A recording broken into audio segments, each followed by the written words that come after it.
Selesai sholat 2 rakaat di situ, maka kita membaca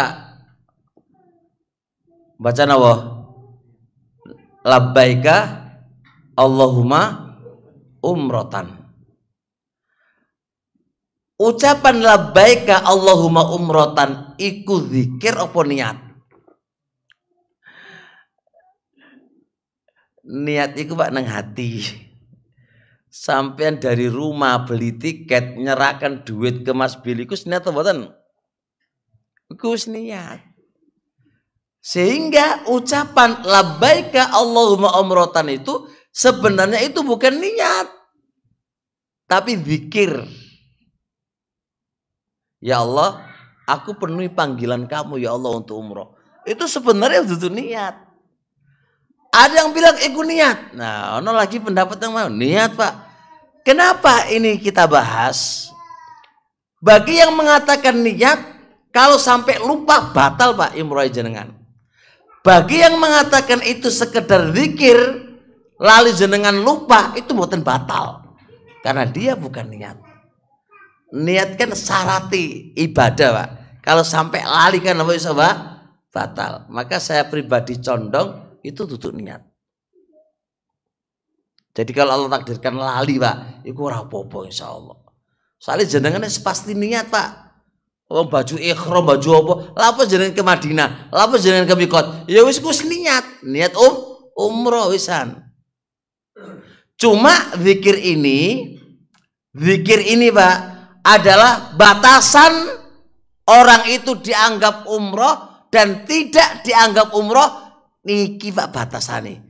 Sedangkan kalau sudah bilang labbaika Allahumma umrotan, itu berarti aturan main jenengan yang awalnya belum ibadah ini sudah dikategorikan ibadah. Ketika jenengan maca labbaika Allahumma umrotan. Nah, jadi kalau sudah bilang labbaika Allahumma umrotan, larangan-larangan ihram dijauhi, guyonan dijauhi, sama istrinya orang oleh guyonan, itu sudah ketika sudah labbaika Allahumma umrotan. Paham ya insyaallah? Dibaca di mana? Dibaca di mana? Tadi selesai sholat di wadi itu. Di mana? Di sekitar nggak apa-apa, pokoknya di mana-mana. Nggak mesti di samping masjid. Boleh di luar, boleh di dekat bis, boleh di parkiran bis. Sepenting itu diucapkan di Bir Ali. Nggak mesti di masjid Pak. Paham ya insyaallah? Dan nggak mesti harus bareng-bareng kan? Sendiri-sendiri orang masalah. Jelas. Poin selanjutnya.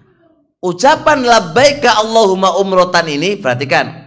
Bagi jamaah yang memang sakit-sakitan, yang dikhawatirkan tidak bisa jalankan secara sempurna, maka hendaknya ditambahi zikirnya. Apa tambahan nih? Famahallati haisu habasatni. Kenapa kok ditambahi ini Pak? Kalau sampai jenengan nggak moco iki, ternyata ada halangan, jenengan bisa diwajibkan bayar dam, nyembelih kambing. Tapi kalau jenengan moco tadi famahallati haitsu habasatni, jenengan tidak ada denda apa-apa. Setelah itu membaca talbiyah.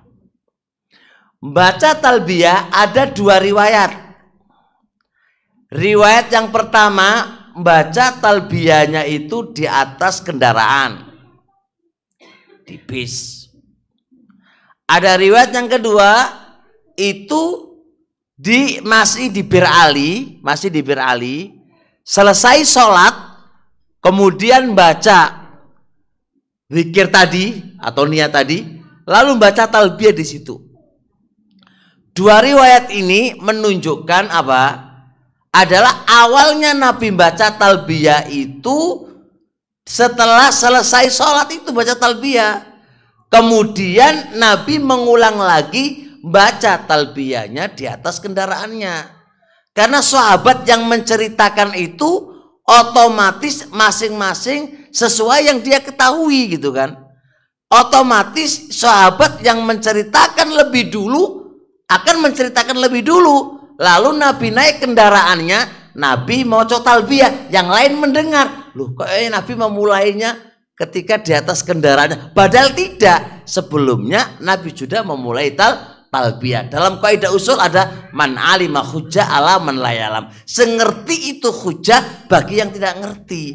Yang ngerti Nabi itu talbiyahnya mulainya ketika selesai sholat. Labbaik Allahumma labbaik. Ini kan banyak Pak tidak dilakukan ini.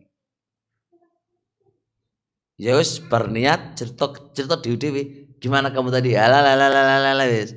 Oh, srek kalau urusan-urusan itu. Harusnya mau talbiyah labbaik Allahumma labbaik. Orang Indonesia ngono biasanya sungkan. Mau talbiyah kok kenceng lho sungkan. Nggih mboten. Beda karo wong di wong Arab. Wong Arab ora disungkan, Pak. Talbiyah kok kenceng pede. Awan dewek pengen ngomong talbiyah sungkan. Itu dewek, Pak. Jelas ya talbiyah. Boleh dihafal, boleh diwaca. Nah, hukum maca talbiyah. Napa wajib, napa sunah? Dua pendapat. Zahiriyah bilang wajib maca talbiyah. Wajib.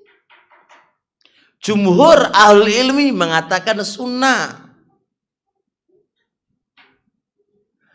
Pendapat yang paling kuat adalah sunnah. Tapi mengangkat talbiyah, mengeraskan talbiyah hukumnya wajib. Zat talbiyah hukumnya sunnah. Tapi ngangkat talbiyah hukumnya wajib. Mengeraskan talbiyah hukumnya wajib. Kenapa? Karena amaroni Jibrilu an arfa'a sauti bitalbiyah. Jibril nyuruh saya, merintahkan saya untuk mengangkat talbiyah, mengeraskan talbiyah. Dikeraskan talbiyahnya. Selanjutnya, apakah ben moco talbiyah harus keras sampai Mekah? Yo capek Ustadz. Maka mereka mengatakan perintah ini diikat hanya sekali tok. Nah, Pak, sekali itu Pak, kencangkan wis sekali, maka sudah gugur kewajiban jenengan. Dan ini untuk laki-laki doang. Perempuan ulama sepakat bagi perempuan moco talbiyah sirri, lemah-lemah, pelan-pelan. Iku ulama sepakat.